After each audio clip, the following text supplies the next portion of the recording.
Welcome everybody to another episode of Lazio Lounge. I'm Vittorio Campanile, still alive after this very tough Torino-Lazio. With me, as usual, unfortunately, Alistair McKenzie. Hello Alistair, how are you? Yeah, good. Happy to get the win. Like yourself, I think. Still recovering a little bit. It wasn't quite as comfortable as we would have liked, but 3 points and yeah, a good result. You brought a friend with you tonight, right? Well, a friend of the show. We've got Cathal Nolan back with us today. I think this is your second appearance, isn't it? So, welcome back to the show, Cathal. Thanks very much, Alistair. It's been a while since I've been on. A lot's happened, and some things haven't changed either. It's still nervy with Lazio. always nervy, always. Lazio doesn't make it easy, huh? Even tonight. It was a tough match. Before starting talking about the match and a lot of other things that we will have to talk about tonight, a reminder to everybody, we are on Patreon. So if you like the show, want to support us, membership starts from $2. Let me thank Patrick Bowman, who subscribed after last show. Thanks, Patrick, and thanks to all our Patreon for the support you give us. We try to improve every single day, and thanks to your support, we'll be able to continue the show. As we were saying, very tough match. It's bizarre because if you look the table, Torino was pretty much out of everything. And so I was a little bit surprised of seeing Torino continue fighting after Lazio scored. But I believe the most concerning thing is Parolo was out, and Inzaghi already ruled him out from next match Sunday against Atalanta. I don't know if he will be able to recover before the end of the season. And in the first half, we lost the other two players that probably played more than all the others. Ciro Immobile and Stefan Radu. He came out at the end of the first half. We don't know his situation, but Alistair, it's concerning, right? It's scaring. Yeah, the obviously the injury to Immobile is a massive concern. That's 3 games left now to hold on to a 4-point lead over Inter, and he was always going to be absolutely critical to actually being able to achieve that. So, of all players, for it to happen to him is probably the worst case scenario. Obviously, we need to wait and see what the doctors come out and say and how serious it is, but from looking at it and seeing him limping off and holding his hamstring, and he was in tears on the bench, that's not particularly promising. No, absolutely. It's funny because when he controlled the ball, I said, wow, what a stop he made, and then I saw him stopping and said, oh no, it's offside? What's happening?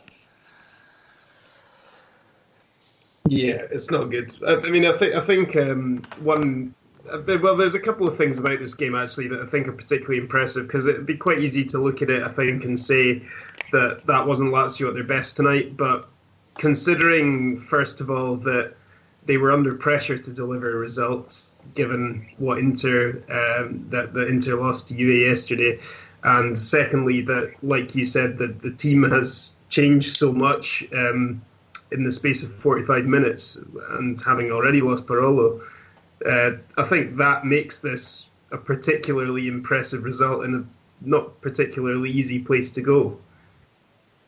Yeah. Cathal, what's your opinion on this injury?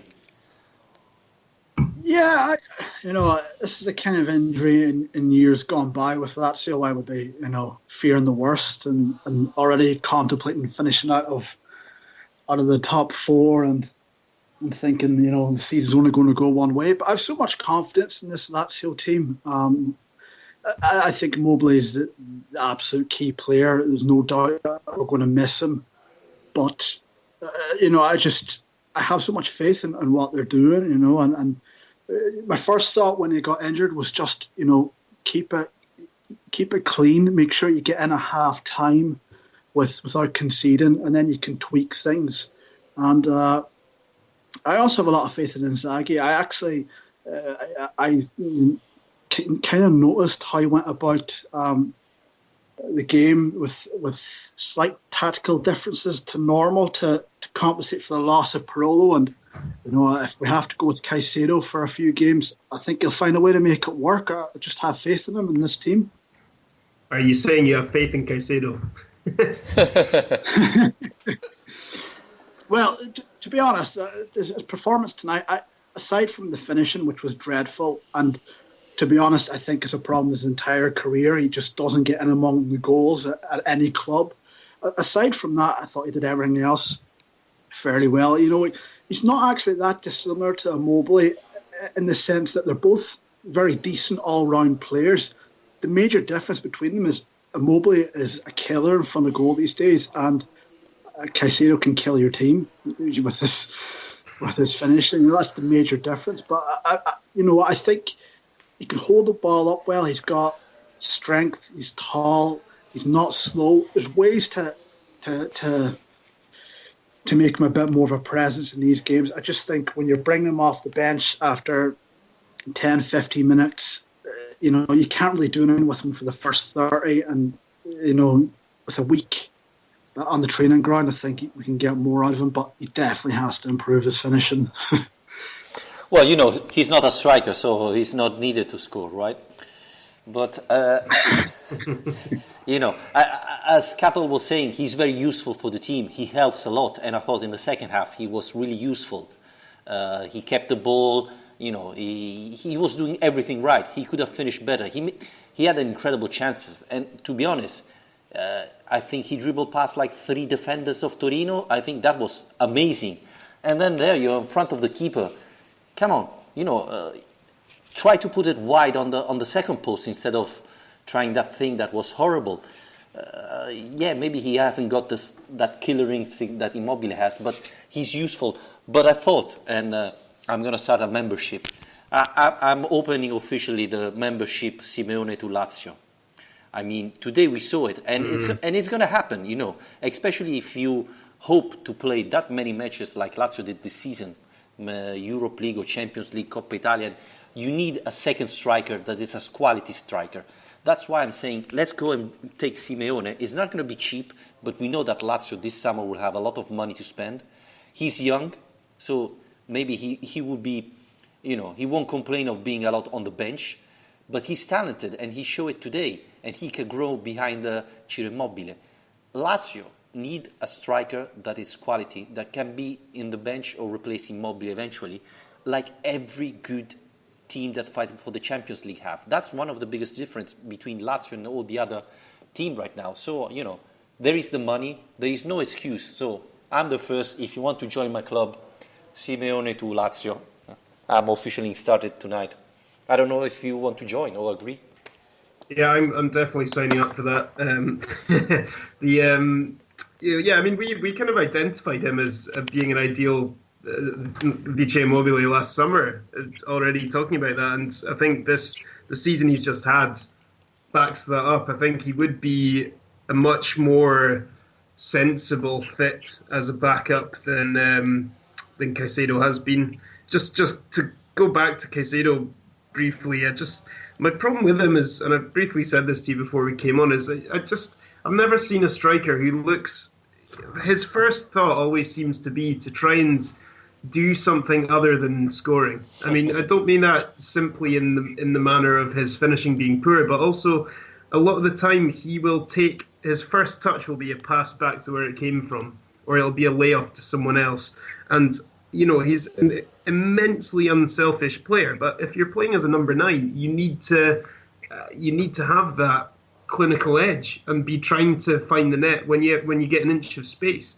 And the opportunities he got tonight, he got a couple of really good ones. And I agree with what you guys have said. And he's managed to make good space for himself, create good chances, and particularly that one in the second half where he used his strength really well. And then he's one-on-one with the keeper, and he finally has finally in a position where he has no option other than to shoot, and he tries the most ridiculous lob instead of just trying to hit the target. And it's just, he's such a strange player. He really confuses me as a player because he just doesn't seem like,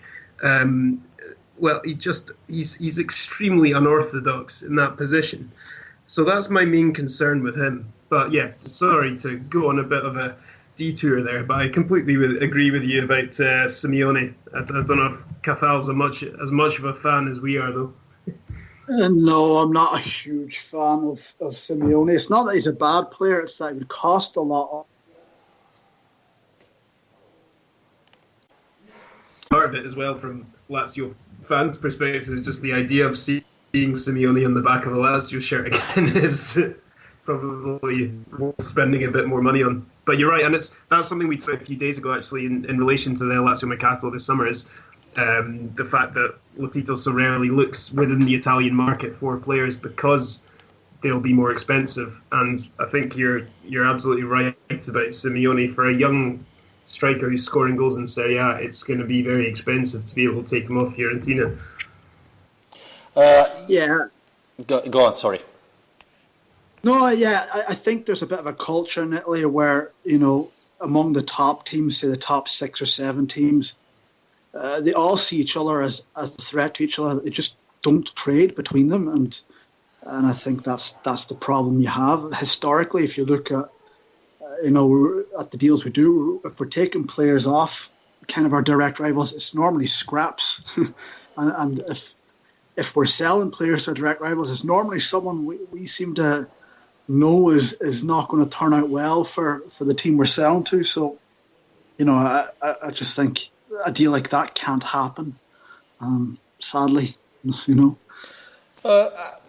I understand what you're saying, and yes, it's true that players in the Serie A cost more, but at the same time, this summer it's different. Lazio has money to spend, and as we said often in this show, to make the final gap and compete seriously for the Champions League and maybe to the Scudetto, Lazio has to buy quality players that make the difference. And so you have to spend a little bit more to have them.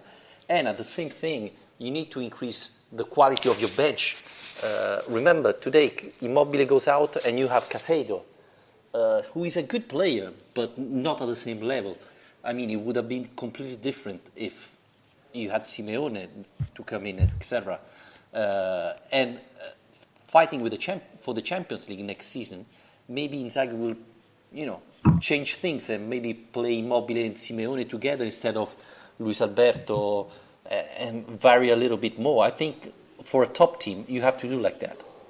So, I think the Champions League will play a huge part in that as well. If we do manage to hold on to this and qualify for the Champions League, then that's going to be a huge part of persuading players like Simeone who aren't at clubs who can offer him that to be able to come to us, because that's especially for a young player, that's a huge lure, is the prospect of featuring on that stage. So even if he would be a number 2 to Immobile, first of all, I think the opportunity to be playing a lot of games and at that level, it's possible. And don't forget that the Fiorentina is risking to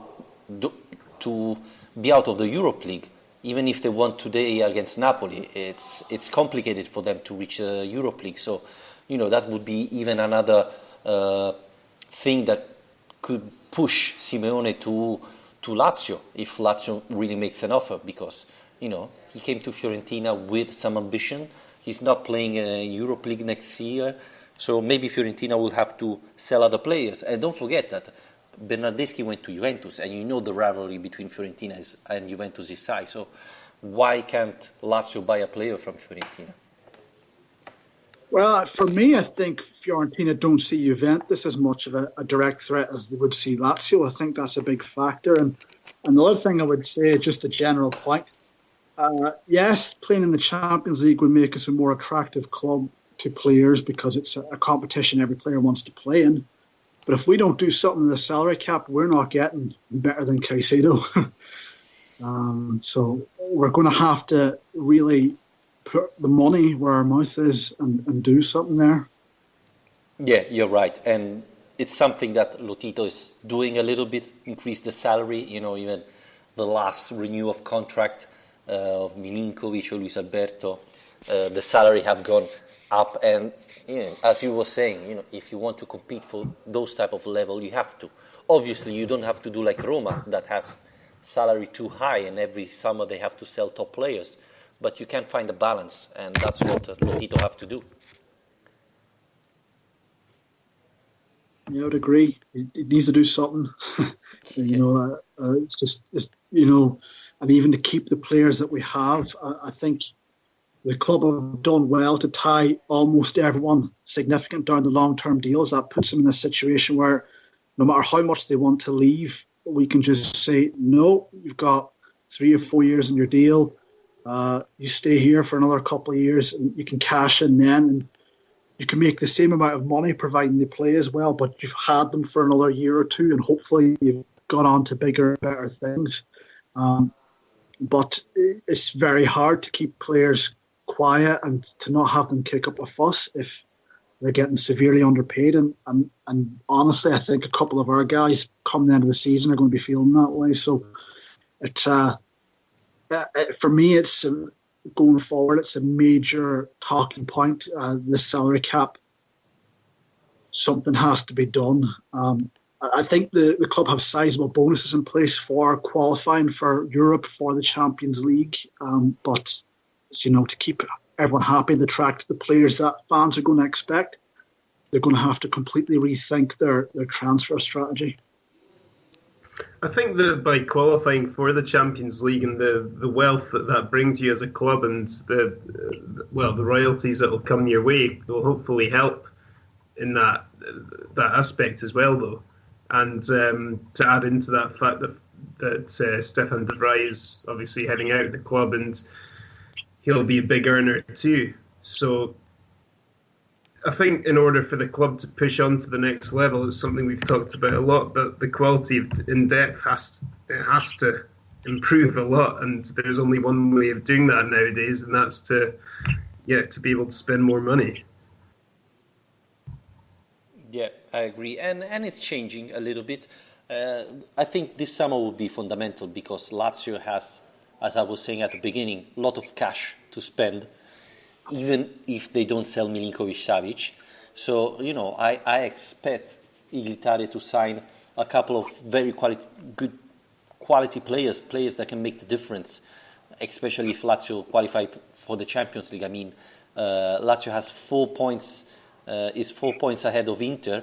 I hope that Lotito won't make the same mistakes he made when Lazio qualified for the Champions League last time and didn't buy anybody before the qualifying match, and we all remember how it finished. It wouldn't surprise me if we see something similar to that, in all honesty. I don't want to sound negative, but I think the transfer market's starting to get out of hand, and I agree with you that we've actually managed to accumulate a lot of cash this season with what the transfers we did last summer, and if we make the Champions League, there's going to be more money available for us to actually completely overall our fortunes in that department. But I actually would be surprised if the club do much business. I think their focus will be keeping the star players happy, and I just think the amount of money it takes now to sign the caliber of player that we would be looking for, it's a problem. I mean, Simeone went for something like 20 million last summer. Would he not be about 40 now? I mean, I don't think he's actually done much to justify a price increase. I just think the market is getting out of hand, and that might be half our transfer budget right there. And it doesn't leave you with, if you're trying to improve the depth on the bench, you can't be blowing 40 million on one player. It's going to be difficult.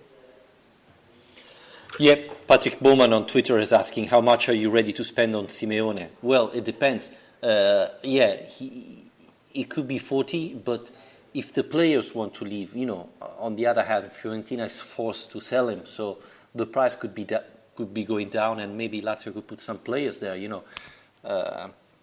We have to see. But don't forget that Roma bought Schick for 40 million euros. You have to spend big, and eventually not all the players you're going to buy are going to turn out in being quality players or the good signing. But you have to, you have more chance if you buy a player 20 million euros than if you buy one for free like Djordjevic. So. Well, for me, I think one transfer for me that's really shined a light on quite a good way forward for Lazio in the future is the transfer of Lucas Leiva last summer, because that's an avenue that we've not really pursued all too often. But there are, every summer, these players of experience and talent who have been sidelined by their clubs for one reason or another, who are going to be available for much cheaper transfer fees than others. More often than not, you won't have what Simeone has as in youth. But in terms of strengthening a squad for the Champions League, I think finding guys like Lucas Leiva situation at Liverpool where there's no more space for you in the team and the club is willing to accept more or less any fee they're being offered. But I mean, he was undeniably a quality player before he arrived. He's been spectacularly successful since he got here. But even if he'd been half as successful, it still would have been a good deal for the price we got him at. So in terms of a way at looking at strengthening this quality depth in this squad this summer for a Champions League campaign, that might be an easier way of doing it. In terms of looking at the fringes of big teams around Europe and finding other Lucas Leiva style deals.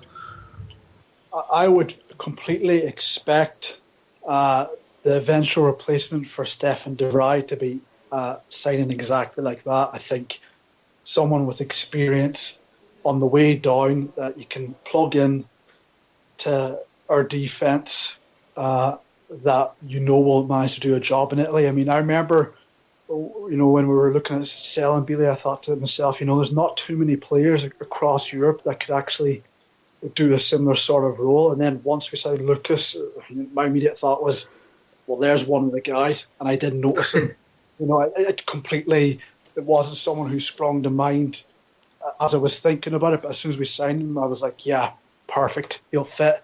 And I would think that will be something of a model for us. I think whoever comes in for De Vrij will be exactly that, someone that none of us have thought of, but you'll come in and you'll think, yeah, do you know what, that's going to work. Hopefully. There have been rumors in Italy that Lazio's thinking of signing Godin from Atletico Madrid, and one of the reasons is because it looks like Atletico is hoping to sign De Vrij, who still didn't find an agreement with Inter, so it's still on the market. And if he goes there, then obviously Godin will need to find another place, and he could be thinking... it looks like he's in the radar of Iglitare.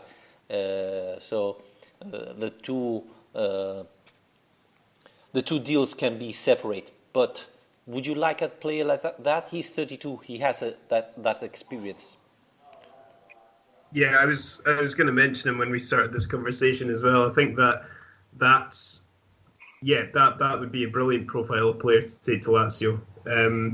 32 for a centre back isn't too bad. That's at least another couple of seasons of at a very high level, and he's a guy who's he's been coached by Diego Simeone, who's one of the greatest defensive coaches of the modern era, so he knows exactly what he's doing, and I would be confident, despite him not having played in Italy before, that he would be able to adapt to Serie A. I think being linked with those kind of names is a bit more encouraging. I'm not necessarily expecting that to go ahead. I think there's a lot of ifs and buts around that deal, but it's more encouraging to see those kind of names being put forward rather than Holger Badstuber, which we had a few weeks ago. So, but yeah, I do agree. I think it's with what Cathal said about De Vrij's replacement being likely to come from that area of the market, and I think especially as well because central defenders is probably a position where it's a bit easier to find guys like that who have fallen out of favour and are a bit older, a bit more experienced. But we do need to make sure, critically, I think, that whoever we're signing, say it's a Diego Godin, as far as I'm aware, has always played in the back four. I think we need to make sure when we're signing a central defender that we're doing it within the profile of someone who can play in the centre of that back three in the way that De Vrij can, because it's quite a specialised role, really, and totally different from playing in a back four. So I hope that the club is going to keep that in mind and not leave us in a situation where we're not really sure who's supposed to be in what position.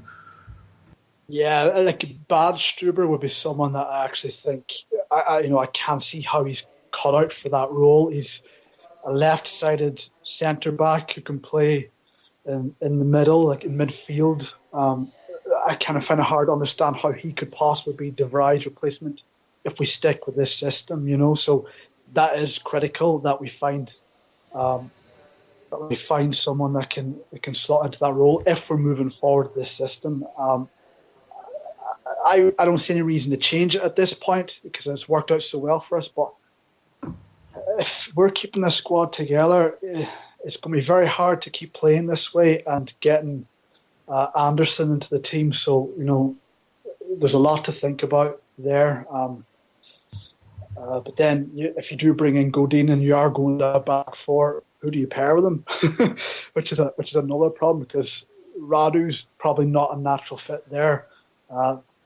Rumours in the past that they don't like Bastos in the back four. So, there's a lot to think about there, but I agree. You need someone who's got the same kind of characteristics as De Vrij. And to be honest, none of the names popping up strike me as, a perfect like for like. Greek Laziale on Twitter asked news about Ciro and Radu. So Ciro Immobile, obviously exam would be taken tomorrow. So now it's just a first thought. And the situation with Immobile is not very good. So his season could be over. But we don't have any news about it. But maybe during the podcast we will update the situation. Radu shouldn't be that bad. I think he went out for just to avoid another injury. Paralo should be out also for Atalanta, but could come back for Crotone. So it's not a very positive moment in the last matches that are really, really important. Lazio's losing a lot of key players, which is not positive. But let's talk about the match a little bit. Alistair, I want to start with you. What's your thought about Lazio? How Lazio played tonight? Obviously, I don't think you're going to say that Lazio played better than last Sunday, but still, I thought it was a good match for Lazio. Good performance. Yeah, absolutely. Not the same standard as last Sunday, which I thought was one of the best games of the season, but like I said at the very start of the show, I think given the pressures that were on the team and the fact that they had to deal with the injury of Immobile going off, and I think having Caicedo replace him completely changes the dynamic of the attack and how we have to structure those attacks. And it really required some of the other guys, particularly in that midfield, to step up. I thought Milinkovic-Savic had another very good game, and it's been an absolute delight recently in the last few matches to see him stepping up again after a slight dip in form for his standards. But I thought defensively as well, Lazio were really good tonight, and that's not something that I've said very often this season. I think I'm right in saying that this is our first 1-0 win of the entire season. Yep. And we've conceded far too many goals throughout the campaign. I don't think anyone can argue with that. So to be able to keep a clean sheet, but actually keep a clean sheet without being tested all too often. Strakosha had a couple of saves to make, but that was more or less it. And against a Torino attack with some very talented individuals in it, I think defensively is one part of this game tonight that we can really take a bit of pride in, particularly given that we lost Radu at half-time. Second match in a row that Lazio doesn't allow goals. Surprising. Yeah, it'll never catch on. Say again? I said it'll never catch on.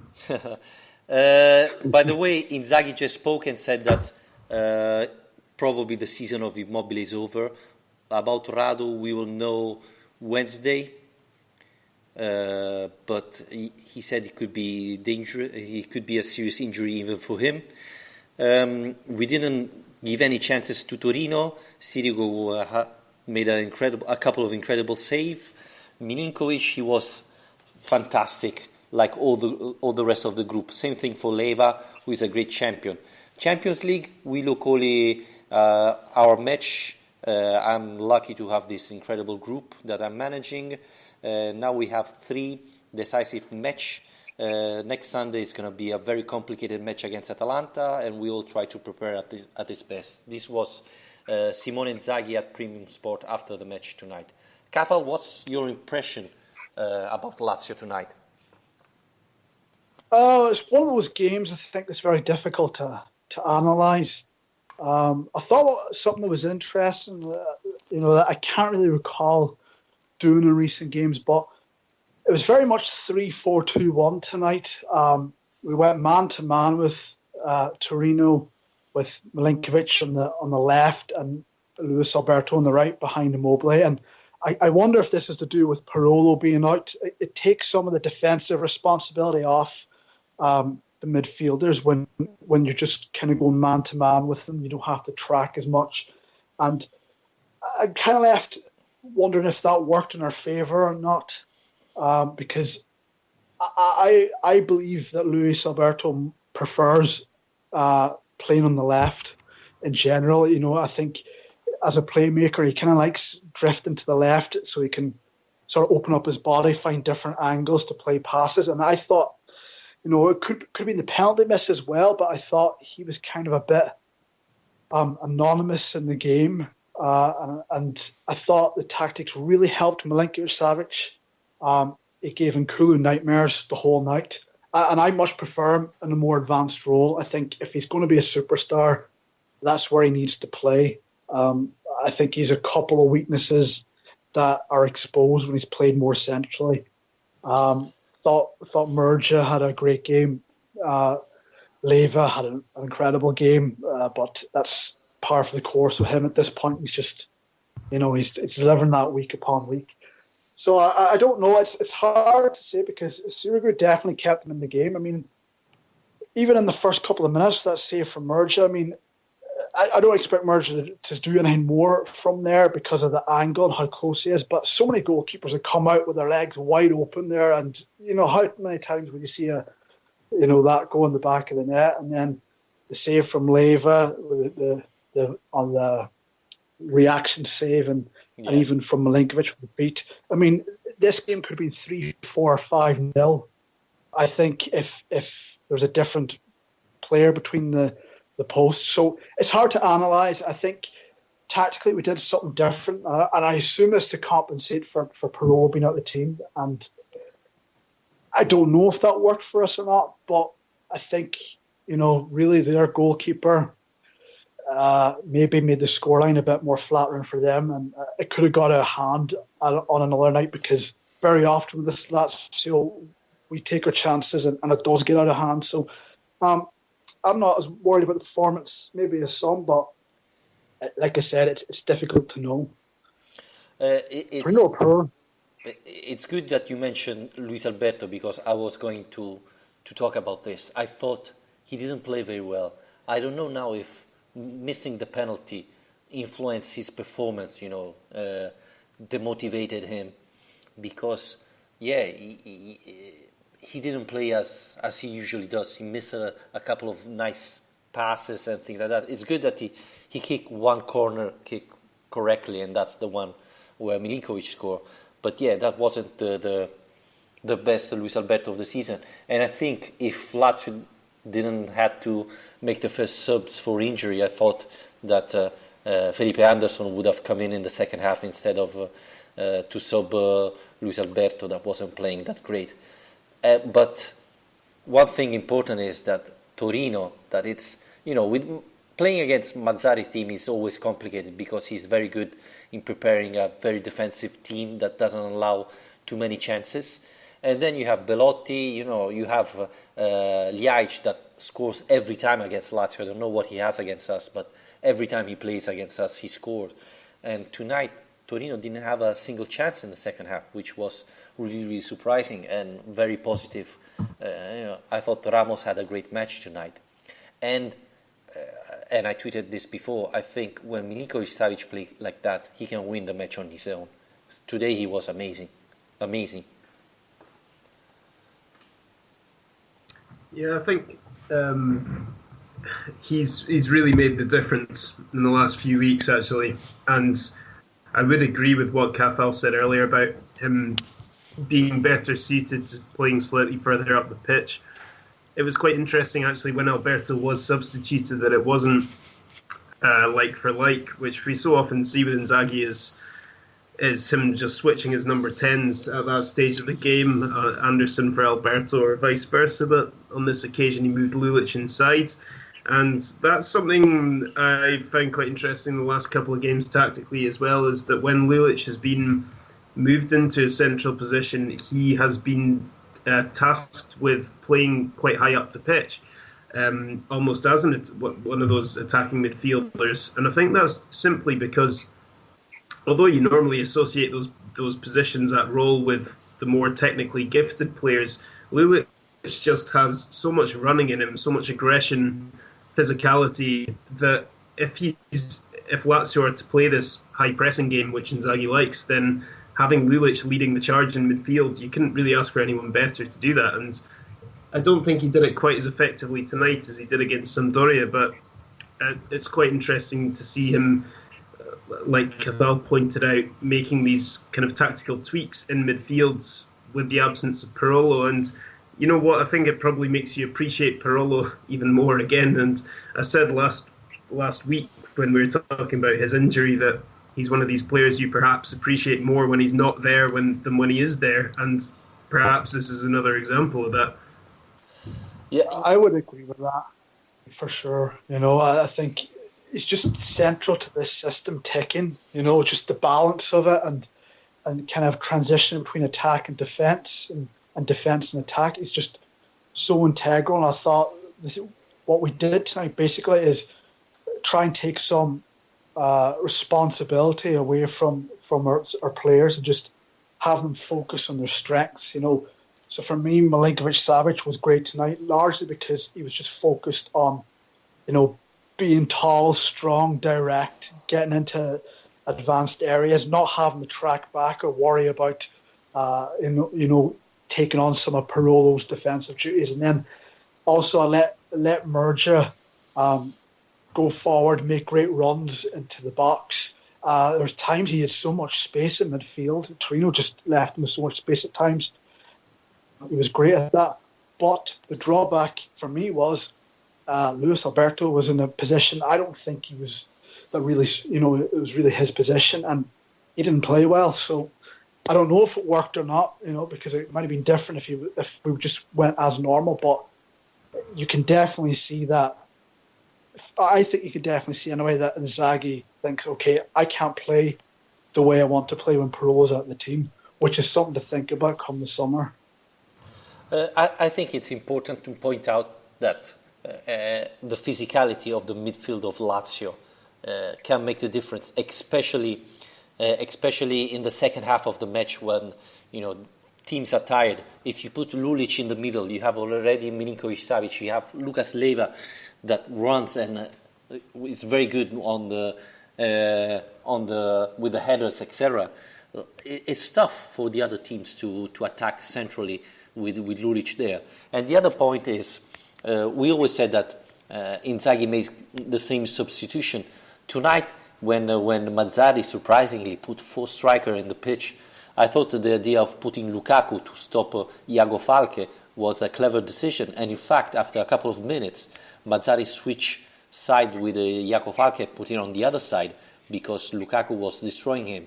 So we forget that Inzaghi is a young manager.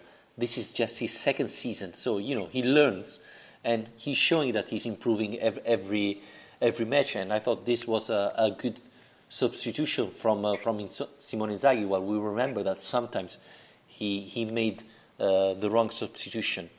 Two things I wanted to point out. One is that Mazzarri complained about Lazio goal, said there was a free kick for Torino. So I didn't see nothing, honestly, so I don't know. But we know that Mazzarri tend to complain very often when the other team scores. And was that the push, the Milinkovic? I think there was a push in the before Leva hit the shot. So it's just one of those things in the box, nothing there. Yeah, and the doctor Fabio Rodia has just spoken. He said that it's impossible to value the injury of Ciro Immobile. We have to wait something like 24-48 hours. But obviously the sensations are not very positive. He feels a lot of pain. And there's only 20 days before the end of the season. So, even a little injury could be enough to end his season. Radu is better than Immobile. Same type of injury, but less dangerous. And we stopped him before he felt the pain. So we believe that we are going to able to recover him earlier than Immobile, but again, we have to wait 24-48 hours before making the final decision. Ramel Gendi pointed something very, very interesting. Immobile's bad luck against Torino. First game he was sent off, and today he got injured after 15 minutes. Not very lucky, huh?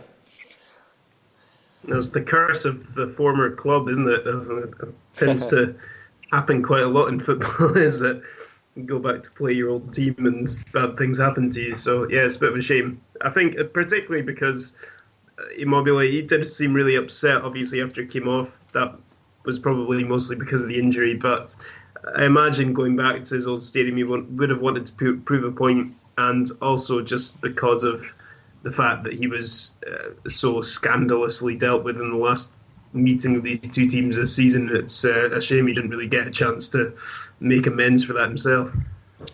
DC on Twitter, how refreshing. 21 wins in the league, and this is the first 1-0. Milinkovic-Savic seems to have taken on the leader role over the last couple of games, starting to live up to his reputation. This is, DC points out a very interesting thing, because if you see during the match, Milinkovic is always pointing out to other players, where to pass him the ball, where to be, etc., etc. He's becoming a little bit a leader, even if he's still young. Did you have the same impression, or Alistair? Yeah, I mean, it's hard to tell, because it's hard to tell how much of that kind of behaviour is him taking a leadership role, and how much of it is him being egotistical and demanding things are played to his standards. But I think there is a great togetherness in the squad generally. So I think in terms of leaders on the pitch, that's something we don't really have a shortage of in this team now, which is a really positive thing, especially when you've got quite a lot of young players coming through. So I think Milinkovic-Savic will be more comfortable with his role in the team now that he's been here for a couple of years, and also that he's going to be more than aware of how highly he's rated by everyone and his own teammates as well. So that'll probably help him in terms of how he behaves around them. I get the impression from interviews he's given in the past that he relishes playing in a more attacking role. I know he said he thinks that's his natural game, and I think on a night like tonight, you see it. I think he enjoys himself a bit more out there, and I'm on the fence with regard to whether he's really going to be a superstar or not. I think there's improvements he has to make in his game, but the one thing I think that is still missing from him at times is consistency. Not only between games, I think we all know he went off the boil a bit since the turn of the new year, and he's only getting back to his real self now. But also consistency in actual games. There's periods in games where he's just not there. Tonight he was there for the entire match. I mean, from minute one, keeps doing that. I don't care whether he's a leader or not. He's going to be a leader by default, turning performances like that. And what a time in the year to be doing it. This is when it matters. Yeah. By the way, I'm trying to find the rumors from UK that pop up this morning that was saying that Tottenham was making an offer for Milinkovic, Savic, and Immobile. And if I recall right, they're talking about £100, something like that. I mean, that's not enough to buy only Milinkovic. It's not enough, So if you want Immobile and Milinkovic, I think you nearly have to double that money. £100 definitely isn't enough. I think it was 100 million, but I really am not paying attention to this story. It's come from the Daily Express, which is a newspaper with not any particular esteem, it has to be said. With all due respect, they churn out a lot of transfer rumours. It's kind of what they do. And if you read the story, there's nothing to it other than suggesting that Tottenham might have an interest in those players. So I think the figure is invented. I think the interest is exaggerated, and I'm not concerned by it, to be honest. Yeah, it's not enough money anyway. I mean, it's not. Personally, I don't know what value I'd put on him if I compared him to other players in the market or similar players in the market. But there is no way, in my mind, Lotito is taking anything less than 9 figures. I don't even think he's taking 9 figures. He's got a long contract. If you just force him to stay here, just keep telling him no. Like I presume we told Keita and Bilia, if you take this approach, he's not going anywhere. So. I get if he kicks up a fuss, that it would be a different story. But I don't think there's any. I actually think, call me crazy, I think it would take a world record transfer fee for Lotito to say, you know what, yeah, okay, because he's worth too much to this team. He's at another club, fine, but he's worth too much to Lazio going forward. He's not going cheap, that's for sure. No, plus. Yeah, I mean, what? So, whatever you think about Claudio Lotito, and obviously Lazio fans' impressions of him are going to be divided. Whatever you think about him, he is the man you want in this situation. When you've got a player who you don't want to lose for under their value, he is absolutely formidable at demanding a lot of money for them. So I think when it comes to protecting Milinkovic-Savic, or at least ensuring we get the value for him that we deserve, I think we're actually in pretty good hands. Yeah, and I cannot see it happening, selling both Milinkovic-Savic and Immobile this summer, especially if Lazio reach the Champions League. So it would be surprising. Talking about Champions League, next Sunday at home there is Lazio-Atalanta. Atalanta destroyed Genoa today, but Genoa, I don't want to say gave up, but that's the pressure I have watching Atalanta today. But it's going to be a tough match because Atalanta plays really, really good football. So I don't know, what's your thought about this match? Yeah, it's going to be really tough. I'm impressed by Atalanta every time I watch them. I think they're a really smart team. They've got a really interesting blend of players, a really interesting balance in that team. And they're really well coached as well. Gasparini's a smart guy who's done a really good job there. I mean, our records in this fixture, I believe, is pretty good. But in terms of coming into the final stretch of the season, it's one of the teams that I really wouldn't be wanting to face. And the funny thing is, you look at our fixture list and you see 2 home games out of 3. Our away record's better than our home record, you have to remember, before you get too excited about that. So I just really hope that for these next 2 games that we've got in Rome, we see a similar crowd, similar atmosphere than we did against Sampdoria on Sunday, because I have no doubt that made a difference. And I also have no doubt that Gasparini and Atalanta are going to be providing one of the sterner challenges we've seen in Rome this season, probably. Yeah, they're potential banana skins, aren't they? Atalanta, all these games now, but my impression would be that I think we need to drop our form for us to lose these games. We found a way to win the last 3 games, and on paper, those games were as tough as the 3 we've got coming up. So I think we have to kind of feel the pressure or drop the ball a bit, or maybe just feel the effects of the injuries that we have, to give these teams a chance against us. And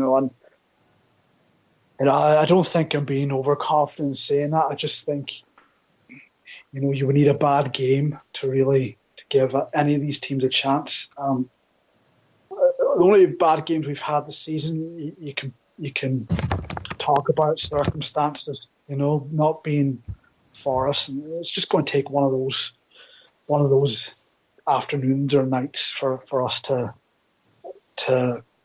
really let ourselves down at this point, So I'm not worried about it any more than I was about tonight's game, So I think one thing really important is obviously the physical condition cannot be at top.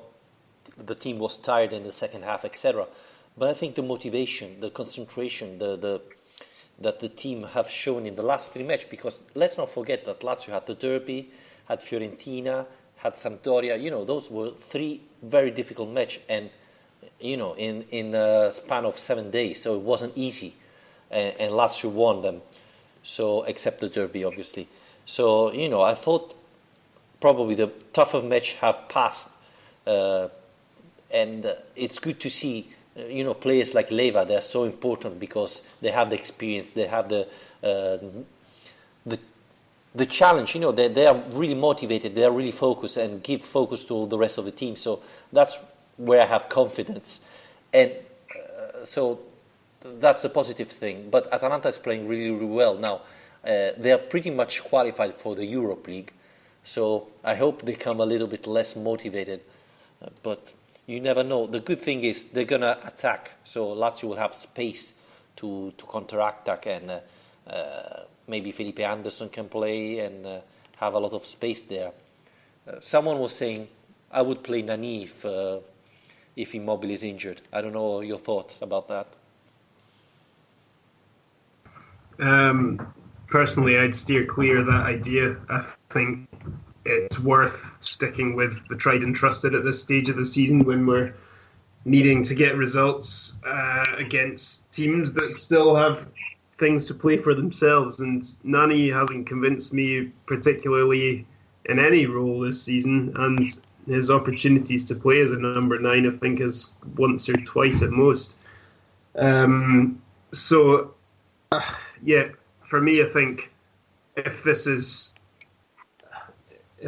we're not going to have Ciro for the rest of the season, it either has to be having Caicedo leading line like we did tonight, or having Anderson and Alberto alongside each other up front in the same way that we did, I think it was in the Bologna game a couple of months ago, when it actually worked pretty effectively. So for me, I wouldn't be considering Nani. I'd be considering Anderson before Nani if it's talking about getting an unnatural player into that role. Otherwise, Milinkovic-Savic. Yeah, or Milinkovic-Savic. I would stick with Caicedo. I can see the argument for sure for Nani. The argument's quite simple. Caicedo's finishing. That's the only thing I have to say to make that argument. But it's tried and tested. Exactly as Alistair says, Luis Alberto and Nani as a partnership is something alien to this team. A part of it, I think, depends on the characteristics of the opposition. So, depending on what Inzaghi's thoughts on, Atalanta may be, that might factor into the decision. But I think if it was me, I would go with Luis Alberto and Caicedo. And, if you're struggling to break the deadlock or things are close, you've got Anderson and Nani to put on some pace and a bit of, technical ability to try and break them down late in the game. I think that's the way to go. Well, we see what Inzaghi opt for next Sunday. Obviously, it's going to be very important. What we didn't say is that Crotone won today, so there's a big chance that, crossing fingers, obviously, that in 2 weeks' time Crotone would be already safe because, seeing the other matches, it looks like it could be out of the fight before they play Lazio. That would be really positive, I think. Yeah, but I mean, well, there's kind of a couple of ways of looking at this, though, I suppose, is that if you've got a Crotone team that's managed to achieve safety by then, you're up against Crotone team that's in really good form, and away as well. Whereas if they're still in the relegation battle, they'll be struggling more. But yeah, I mean, they won 4-1 today. They won 2-1 last week, although that was against Udinese, who everyone beat. And they got a draw against Juventus before that. So they're not a team to be overlooked here, not a team to be underestimated anyway. And that, when you look at our running, probably gives me the heebie-jeebies more than any of the others.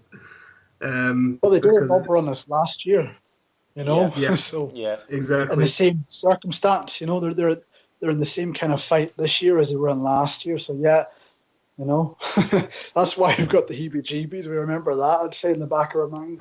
Well, we were pretty much out of everything, and they needed to win to be safe. So it was different, and we remember Lazio didn't play as well and motivated as we expected. So I think it's going to be different, but it's not going to be easy if Crotone is still fighting for staying in Serie A. While if instead they're already safe, I think they could do a big turnover and maybe play a couple of players that didn't play that much this season. We saw Benevento bringing back Brignoli, for example, tonight. So I don't know. But let's focus on Atalanta before thinking about the next match.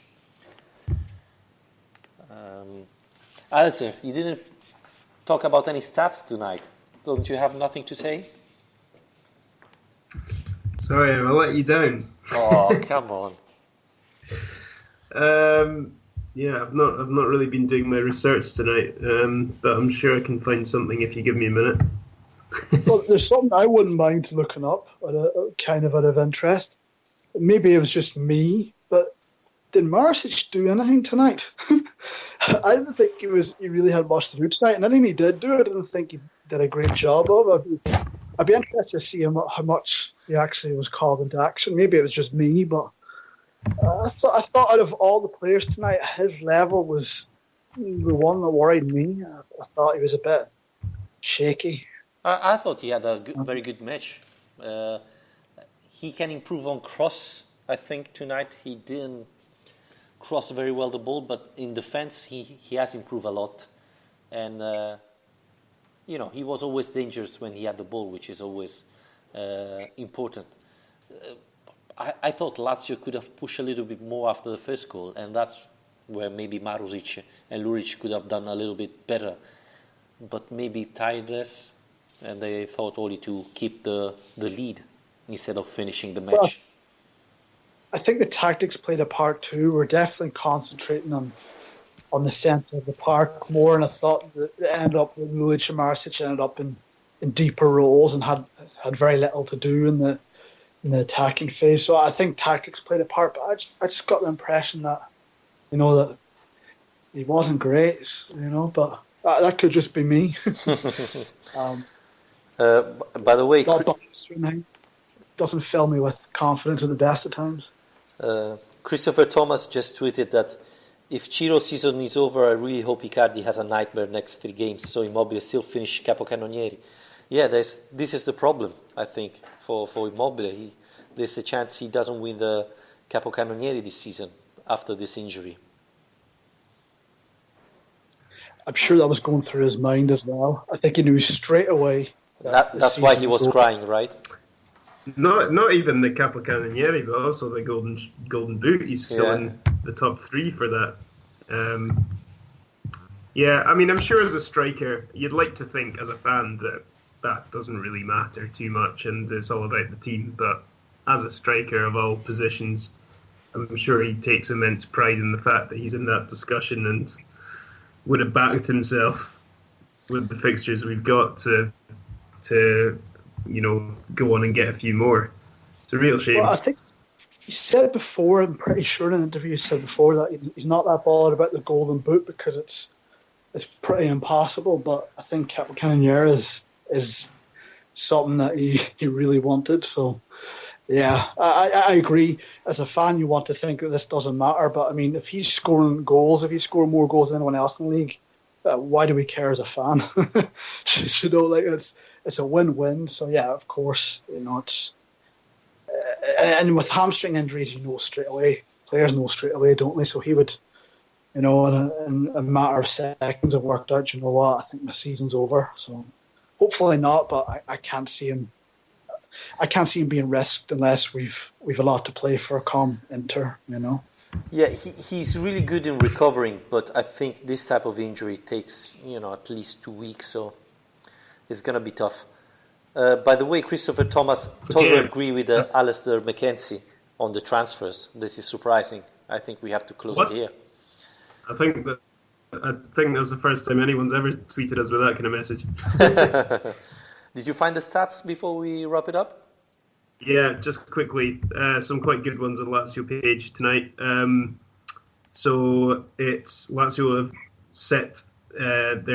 bettered their record of away wins in a single season. So it's 12 now, which is the 4th best in Europe. Actually, it's as good as Bayern Munich, PSG, and Barcelona in terms of away wins.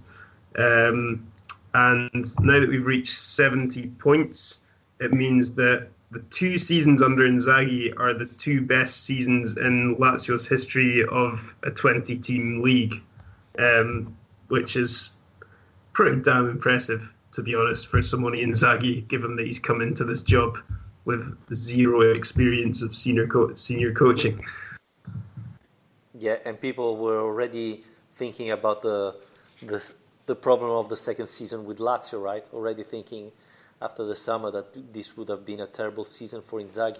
Instead, he has been a really great manager. I think we can wrap it up here.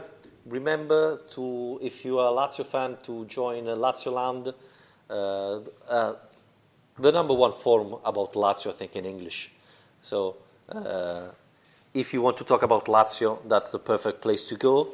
And if you want to follow instead Lazio Lounge, the podcast, you can find us on our Patreon page, patreon.com/Lazio Lounge, and you can subscribe to our memberships.